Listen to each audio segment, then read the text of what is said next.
So in this part हम क्या करेंगे, जो थर्मोडायनेमिक्स है उसमें जो इम्पोर्टेंट पॉइंट है उसको डिस्कस करेंगे। जो भी इम्पोर्टेंट कॉन्सेप्ट है उसको डिस्कस करेंगे। सबसे पहले आता है स्टेट फंक्शन और पाथ फंक्शन में क्या डिफरेंस होता है। So if I talk about state function, मतलब स्टेट वेरिएबल्स जो क्या करता है वो सिस्टम के स्टेट पे डिपेंड करता है, ना कि किस पाथ को फॉलो किया है उसको हम स्टेट फंक्शन बुलाते हैं। यानी स्टेट फंक्शन का मतलब है कि अगर सिस्टम जो है वो सिर्फ स्टेट पे डिपेंड करता है, वो इस बात पे डिपेंड नहीं करता कि उस स्टेट तक पहुंचने के लिए कौन सा पाथ फॉलो किया। जैसे फॉर एग्जाम्पल आपको पता है, जब आप किसी बिल्डिंग में ऊपर चढ़ते हैं, यानी 5 मंजिला बिल्डिंग के ऊपर चढ़ते हैं, तो उस 5 मंजिला बिल्डिंग के ऊपर चढ़ने के बहुत सारे तरीके हो सकते हैं। आप सीढ़ी से जा सकते हैं, लिफ्ट से जा सकते हैं, पाइप से चढ़ के जा सकते हैं।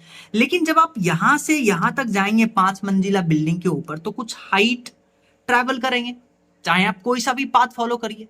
और जब आप इस हाइट पे पहुंचेंगे तो आपका जो पोटेंशियल एनर्जी होगा वो mgh के ही बराबर होगा, जो कि फिक्स होगा।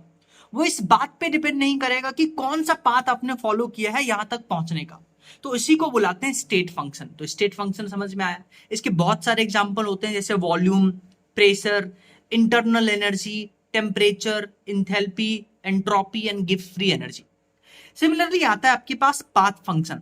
पाथ फंक्शन स्टेट वेरिएबल जो बेसिकली आपके पास पाथ पे डिपेंड करता है, ना कि इनिशियल और फाइनल पे डिपेंड वो नहीं करता है। देखिए, स्टेट वेरिएबल जो सिस्टम के इनिशियल और final as well as path followed पे डिपेंड करता है, उसको हम बुलाते हैं पाथ फंक्शन। और पाथ फंक्शन के आपको दो ही एग्जांपल याद रखने हैं, एक वर्क डन और दूसरा हीट। नेक्स्ट है हमारे पास इंटेंसिव प्रॉपर्टी। इंटेंसिव प्रॉपर्टी ऐसे सिस्टम के प्रॉपर्टीज होते हैं जो अमाउंट ऑफ सब्सटेंस पे डिपेंड नहीं करता है। जैसे जैसे अगर आपके पास एक रूम है, एक रूम में आप बीच में पार्टीशन लगाते हैं, तो पहले पार्टीशन से पहले रूम का वॉल्यूम अगर V था, तो पार्टीशन के बाद रूम का वॉल्यूम V/2 हो जाएगा। यानी ये वॉल्यूम जो है वो सिस्टम का ऐसा प्रॉपर्टीज है जो अमाउंट पे डिपेंड करता है। आपने रूम में पार्टीशन लगाया तो रूम का वॉल्यूम जो है वो आधा हो गया, राइट। तो इंटेंसिव प्रॉपर्टी ऐसे प्रॉपर्टी सिस्टम के जो अमाउंट ऑफ सब्सटेंस से इंडिपेंडेंट होते हैं, जो अमाउंट ऑफ सब्सटेंस पे डिपेंड नहीं करता है, उसको इंटेंसिव प्रॉपर्टी बुलाते हैं। I for intensive, I for independent. अब इसके एग्जाम्पल याद करना बहुत इंपॉर्टेंट है, उसके लिए एक ट्रिक है। ट्रिक क्या है? ट्रिक है blood pressure of mister VC. किसी का नाम है वीसी, विनीत चौरसिया। तो blood pressure of mister VC decreases when he sees Tamanna. Tamanna is basically his daughter, right? So blood pressure of Mr. VC decreases when he sees Tamanna. अब कैसे याद करेंगे? देखिए, B for boiling point, P for pressure plus pH। यहां पे F का मतलब freezing point, M का मतलब मेल्टिंग पॉइंट, और साथ में मोलर या पर मोल। कहने का मतलब यह है कि अगर आप किसी वर्ड के साथ मोलर लगाते हैं, जैसे molar weight, molar volume, molar heat, तो अगर आप किसी वर्ड के साथ मोलर लगाते हैं तो वो इंटेंसिव प्रॉपर्टी बन जाता है, इसलिए ये स्टार लगा हुआ है। डन। फिर आगे आइए, R for refractive index, V for viscosity and vapour density, C for colour and concentration, and D for density and dielectric constant, and फिर आइए E for electrode potential and EMF, और T for temperature. तो ये सारे ऐसे properties हैं जो system के अमाउंट पे डिपेंड नहीं करता है, इसको इंटेंसिव प्रॉपर्टी बुलाते हैं। याद करने का तरीका है, blood pressure of mister VC decreases when he sees Tamanna. Tamanna is basically her his daughter. Next हम बात करते हैं एक्सटेंसिव प्रॉपर्टीज के ऊपर।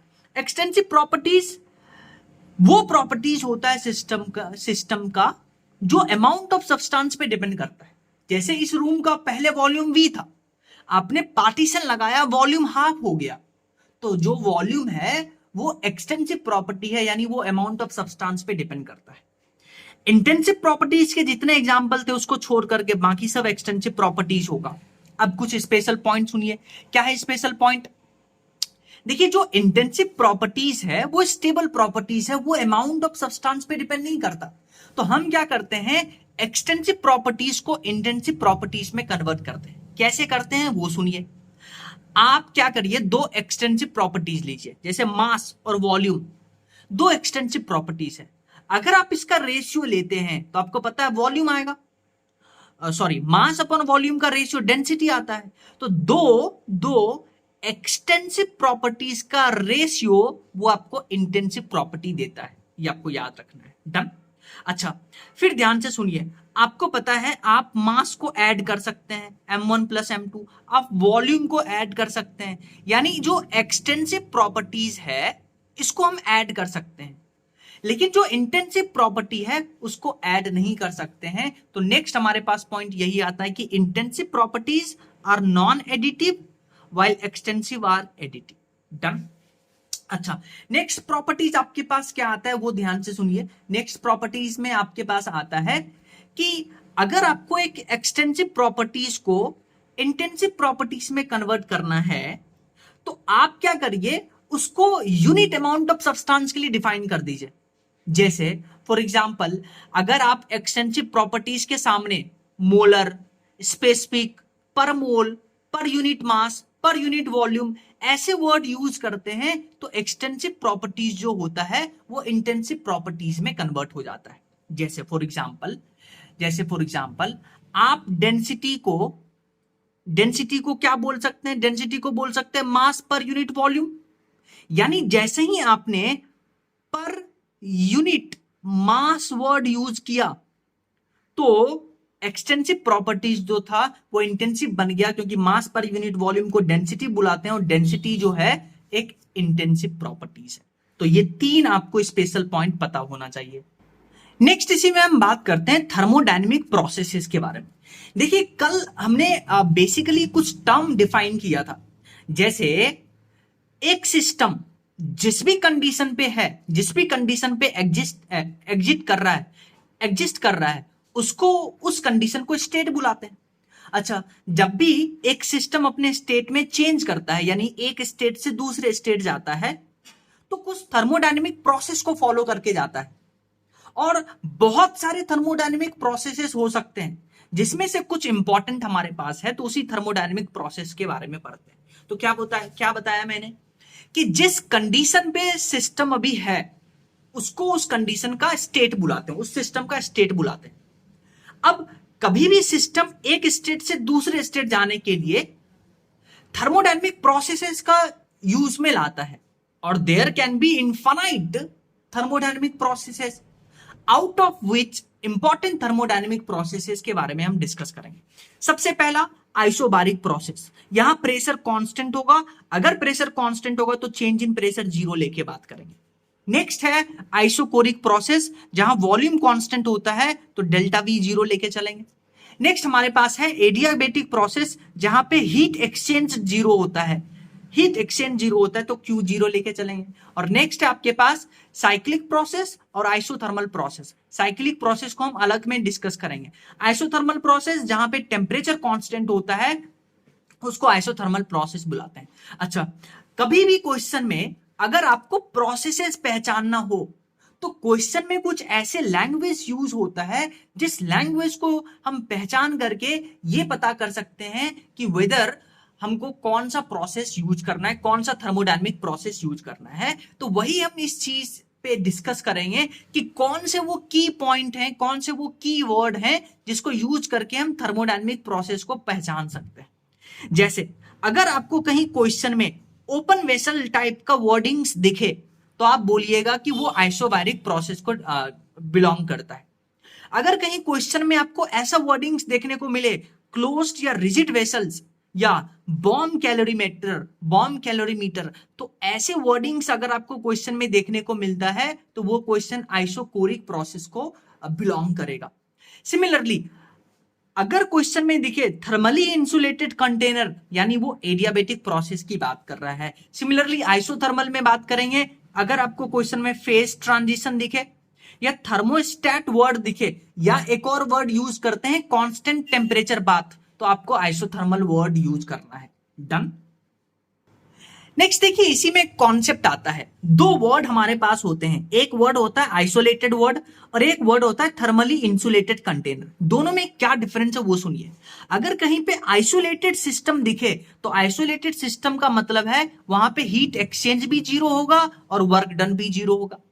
लेकिन थर्मली इंसुलेटेड कंटेनर दिखे तो वहां सिर्फ और सिर्फ हीट एक्सचेंज जीरो होगा, पर वहां कुछ ना कुछ वर्क डन होगा। तो ये आपको इंपॉर्टेंट पॉइंट याद रखना है। नेक्स्ट हम बात करते हैं साइक्लिक प्रोसेस की। तो देखिए साइक्लिक प्रोसेस को कैसे डिफाइन करते हैं वो सुनिए। साइक्लिक प्रोसेस को डिफाइन करने के लिए हम प्रेशर और वॉल्यूम में ग्राफ बना रहे हैं और 4 पॉइंट हमने कंसीडर किया है ए बी सी डी। आप पहले ए से बी गए, बी से सी गए, फिर सी से डी, फिर डी से। कहने का मतलब यह है कि अगर एक सिस्टम बहुत सारे पाथ को फॉलो कर रहा है, जैसे ए से बी गया, बी से सी गया, सी से डी, डी से, यानी बहुत सारा डिफरेंट पाथ फॉलो कर रहा है और फाइनली सिस्टम ए से चला था, फाइनली सिस्टम ए पे आया, इसको हम बुलाते हैं साइक्लिक प्रोसेस। तो साइक्लिक प्रोसेस में क्या होता है, जितने भी चेंज इन स्टेट होते हैं, जैसे change in internal energy, change in enthalpy, ये सारे जीरो होते हैं। तो साइक्लिक प्रोसेस में यही एक इंपॉर्टेंट पॉइंट याद रखना है कि in cyclic process change in all state function will be zero. Very important point, जैसे change in internal energy, change in enthalpy, ये सब जीरो होगा। डन। अच्छा, नेक्स्ट थर्मोडायनेमिक प्रोसेस में आता है reversible process and irreversible process. उसको समझने के लिए ध्यान से देखिएगा। देखिए पहले हम बात करते हैं रिवर्सिबल प्रोसेस की। उसके लिए हम क्या करते हैं, एक सिस्टम लेते हैं, एक कंटेनर है, उसमें गैस है और गैस में हम पिस्टन लगा रखें। अब आप देखिए इस गैस के कारण क्या होगा, इस पिस्टन पे ऊपर प्रेशर लगेगा, इसको हम क्या बुलाते हैं, पी इंटरनल प्रेशर बुलाते हैं, या इसको हम ड्राइविंग फोर्स भी बुलाते हैं। डन। क्योंकि गैस जो है वो पिस्टन पे काम करेगा, गैस जो है ऊपर एक्सटर्नल प्रेशर लगेगा और आपको पता है ऊपर एटमॉस्फेयर है तो ऊपर एटमॉस्फेरिक प्रेशर लगेगा पी एटिया। और फिर हम क्या करते हैं, यहां पे बहुत सारे सैंड पार्टिकल हम रख देते हैं। क्या रख देते हैं, बहुत सारा सैंड पार्टिकल यहां पे हमने रख दिया। ठीक है। अच्छा, पहले सैंड पार्टिकल रखने से पहले इस गैस का इतना प्रेशर था कि पिस्टन ऊपर जा रहा था। क्यों? क्योंकि जो इंटरनल प्रेशर था वो एटमॉस्फेरिक प्रेशर से ज्यादा था, इसलिए पिस्टन ऊपर जा रहा था। फिर हमने सैंड पार्टिकल रखा, सैंड पार्टिकल रखा तो सैंड पार्टिकल इतना हम क्वांटिटी में रखते हैं कि पी एटीएम प्लस जो फोर्स लगा रहा है सैंड पार्टिकल, ये इक्वल होता है पी इंटरनल से, यानी कि एफ नेट जो होता है वो जीरो होता है। अभी हम इस इक्विलिब्रियम कंडीशन में ला दिए कि इंटरनल प्रेशर यहां से जो गैस पिस्टन को ऊपर ले जाने की कोशिश कर रहा है और जो एटमॉस्फेरिक प्रेशर लग रहा है और सैंड पार्टिकल का जो फोर्स लग रहा है वो इक्वल है, यानी एफ नेट अभी जीरो है। फिर हम क्या करते हैं, एक एक करके एक एक सैंड पार्टिकल का टुकड़ा जो हम यहां से रिमूव करते हैं। तो जैसे सैंड पार्टिकल का टुकड़ा रिमूव करेंगे तो गैस का प्रेशर बढ़ेगा, थोड़ा सा पिस्टन ऊपर जाएगा। फिर एक और सैंड पार्टिकल को रिमूव किए, थोड़ा सा पिस्टन और ऊपर जाएगा, क्योंकि ड्राइविंग फोर्स जो होगा वो ज्यादा होगा। यानी कि कहने का मतलब ये है कि जैसे जैसे हम सैंड पार्टिकल रिमूव कर रहे हैं तो जो एक्सटर्नल फोर्स, एक्सटर्नल प्रेशर है बाहर, ये जो एटीएम है, एटमॉस्फेरिक प्रेशर लग रहा है, वही तो एक्सटर्नल प्रेशर है। तो जैसे जैसे सैंड पार्टिकल रिमूव कर रहे हैं तो एक्सटर्नल प्रेशर जो है वो वेरी कर रहा है, क्योंकि जैसे ही सैंड पार्टिकल रिमूव किए एक्सटर्नल प्रेशर वेरी करेगा, इसलिए पी गैस ज्यादा होगा तो पिस्टन ऊपर जाएगा। डन। तो यहां पे हम रिवर्सिबल प्रोसेस को हम क्वासी स्टैटिक भी स्टेट बुलाते हैं। यहां क्या होता है, process in which all changes occurring at any point part of the system are exactly reversed when small change in variables are carried out in opposite direction। मतलब क्या मतलब है कि आप एक सैंड पार्टिकल रिमूव कर रहे थे तो पिस्टन थोड़ा सा ऊपर गया, अगर आप वापस से उस सैंड पार्टिकल को रिमूव कर देंगे तो वही जो प्रोसेस हुआ था वो वापस से रिवर्स हो जाएगा, इसलिए इसको रिवर्सिबल प्रोसेस बुलाते हैं। और जो ड्राइविंग फोर्स है, यानी जो गैस के कारण प्रेशर लग रहा है, should be infinitesimally greater than opposing force. Opposing force कौन सा है, बाहर से एक्सटर्नल फोर्स, और ये जो ड्राइविंग फोर्स है अपोजिंग फोर्स से बहुत छोटा ज्यादा होना चाहिए, तभी धीरे धीरे करके पिस्टन ऊपर जाएगा। और process takes place in infinite में small step in many step and take infinite time to complete. और ये आइडल प्रोसेस है, यहाँ पे वर्क ऑब्टेन होता है मैक्सिमम एक्सपेंशन के केस में। और system is in virtual equilibrium at any state, क्योंकि हम नेकेड आई से इसको नहीं देख सकते। लेकिन वहीं पे इरिवर्सिबल प्रोसेस में क्या होता है, हम एकदम से सैंड पार्टिकल को रिमूव कर देते हैं, सभी सैंड पार्टिकल को रिमूव कर देते हैं, तो प्रोसेस बहुत फास्ट होता है, प्रोसेस बहुत फास्ट होता है। अच्छा, पहचानने का क्या तरीका है कि रिवर्सिबल और इरिवर्सिबल?